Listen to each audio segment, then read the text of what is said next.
அண்ணாமலை அவர்கள் அந்த 3 மணி நேரம் குறுக்கு விசாரணை முடிஞ்சு வெளியில வந்து பிரஸ் மீட் கொடுத்திருந்தாரு. அந்த பிரஸ் மீட்ல ஒரு அருமையான செய்தி ஒன்று சொல்லியிருந்தாரு. எல்லாத்துக்கும் ரொம்ப சந்தோஷமா கூட இருக்கும் அந்த செய்தி. அதாவது முன்னாடினாச்சும் டிஆர் பாலு அவர்கள் அண்ணாமலை அவர்கள் மேல அவதூறு வழக்கு போட்டிருந்தாரு. ஆனா இப்போ அண்ணாமலை அவர்கள் டிஆர் பாலு மேல அவதூறு வழக்கு போடுறேங்கிறாரு.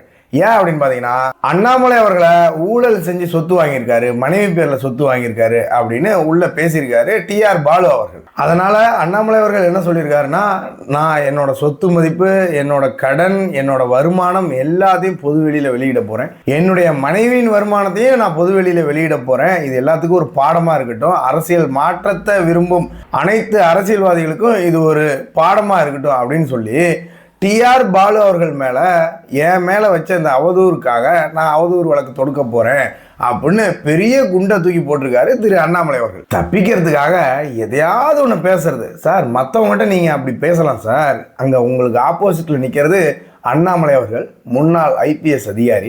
அதை மைண்ட்ல வச்சுட்டுல சார் நீங்க பேசணும், எதை பேசுறதா இருந்தாலும். நீங்க அண்ணாமலை அவர்கள் மேல தொடுத்த அவதூறு வழக்குக்கே அவர் இந்த ஆட்டம் ஆடுறாரு. இன்னும் அவரு உங்க மேல அவதூறு வழக்கு தொடுக்கிறேன்னு சொல்லியிருக்காரு. அதுக்கு என்ன ஆட்டம் ஆடுவாருன்னு நினைச்சு பாருங்க. இனிமே நீங்க தப்பிக்கவே முடியாது சார். இது திமுகவிற்கு ஒரு பாடமா இருக்கட்டும். அதே போல இன்னொரு விஷயத்தையும் சொல்லியிருந்தாரு அண்ணாமலை அவர்கள். அது வந்து நம்மளை போல ஒரு சாமானிய மக்களுக்கு ஒரு மிகச்சிறந்த பாடம், அது மிக சிறந்த சாட்சின்னு கூட சொல்லலாம்.